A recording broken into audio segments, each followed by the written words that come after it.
The Houston Rockets got off to a bad start to their season. Had the Chris Paul suspension. Harden had got the hamstring injury. And they're looking up and they're finding themselves in a bit of a hole. They got out to such a hot start last year. And remember, Chris Paul was out for the first month or so of the season. Harden had that team rolling. They wasn't missing from three. They get out to this rough start. And the Houston Rockets are like, what has changed this summer? Okay, we made a mistake. We lost Trevor Ariza. We lost Luka Mbah-a-Moute. But we still shouldn't be this bad. We were bottom of the Western Conference bad. So they try to fix their wrongs to the best way possible. Their assistant coach, who's a defensive mind, Jeff Bzdelik, he retired after the offseason. Right? He retired. The Rockets were like, yo, we need you back. They got Jeff to come back. Coach Jeff is back. He's expected to be back on the sidelines in the next couple weeks. But he's back around the team. He was at their shoot-around for their last game against Denver. He's back around the team. Reportedly, Mike D'Antoni and Jeff and ownership and GM Daryl Morey, they all met and they discussed what they need done for this team to play defense. They looked at the film. Jeff was like, look, Carmelo is, even if Melo goes out and scores like a big number like 25, he had like 25 against the Brooklyn Nets the other night. It's just one of those things where you like, yeah, he might have 25, but at what cost is it if he's not playing defense, if he's not guarding anyone, like not even trying defensively, not even giving it an effort on the defensive side of the ball. So I'm guessing Jeff was the guy who said, you know what, I'm going to roll with this young forward, Gary Clark. So Gary Clark is the guy that they want in their rotation. And they wanted to pull Melo's minutes back. Apparently, that's when Carmelo Anthony was like, yo, hold on now. I'm busting my ass this season to play hard. Melo's been out. Chris Paul's been out. Harden's been out. I've been here every night. I've been available. And I think that's where this whole thing of Melo needs to realize where he's at. Melo, people don't want to give you 20 shots a game for you to make 5. It's not efficient. You miss 15 shots. The other team connects on 5 of those possessions. We're in a 3-point shooting era, Carmelo Anthony. That's 15 points we just gave up because of you. And your misses. And you ain't playing defense. I'd rather have somebody else on the court who's going to at least try defensively before I give you 15, 20 shots a game and maybe once every 8 nights you give me 20 points a game. No. That's not the way this works, Melo. You're not a superstar talent in this league anymore. You are not a star talent in this league anymore. All due respect to the Hall of Famer, soon to be Carmelo Anthony. His years might start now, right? We got to wait 5 years before he can get into the Hall of Fame. All due respect to him, you're not the player that you used to be. You are a role player on the court. Superstar mentally, role player on the court. That's what the game tells me. And I don't think Melo was willing to listen to Jeff, a guy that I don't believe has ever played the game of basketball at a professional level. You're not gonna listen to this guy tell him about the game when you couldn't, in Melo's prime, you couldn't wipe his shoes. The problem is Melo ain't in his prime. So Melo and his team were like, yo, we're gonna get out of here. Y'all don't want me around. Y'all want to pull my minutes back after I've been working hard?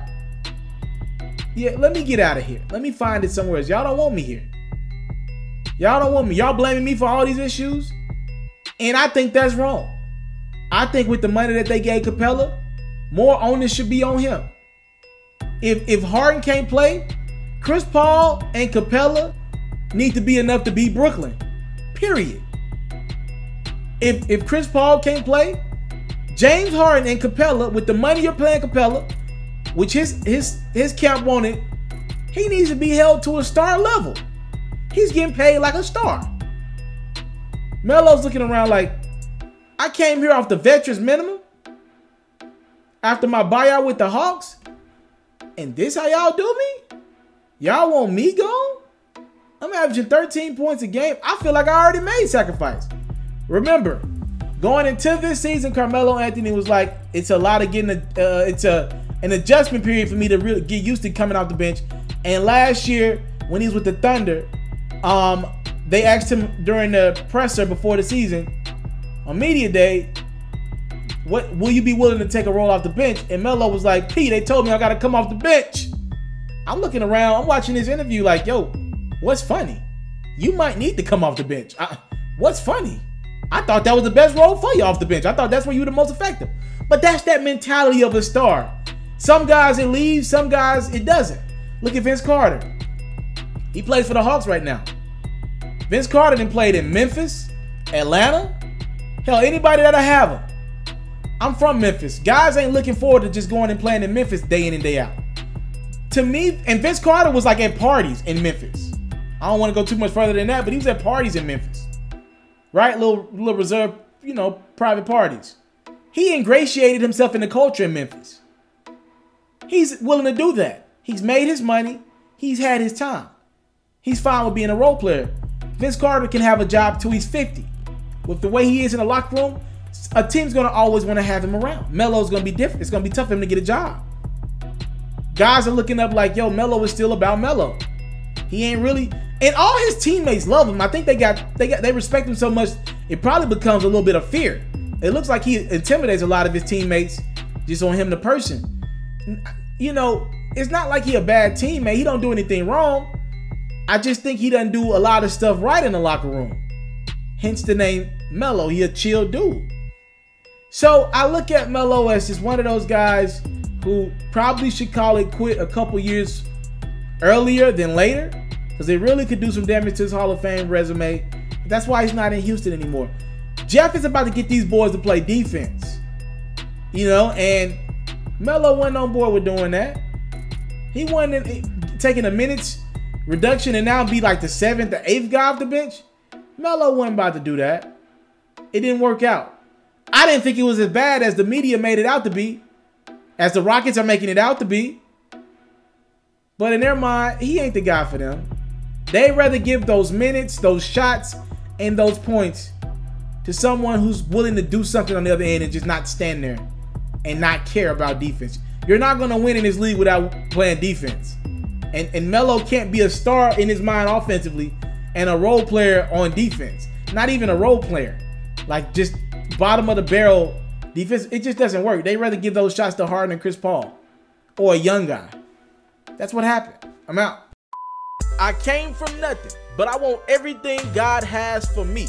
I interview celebrities. I talk sports. I still represent the culture. I got the kids. You are now tuned in. Yo, we locked in right now, Mr. TALIAFERRO'S. Mr. TALIAFERRO'S. Mr. TALIAFERRO'S. Mr. TALIAFERRO'S. Shout out to Mr. TALIAFERRO'S. You're watching Mr. TALIAFERRO'S TV. Mr. TALIAFERRO'S TV. Here with the Triple B's, you can't do nothing but win.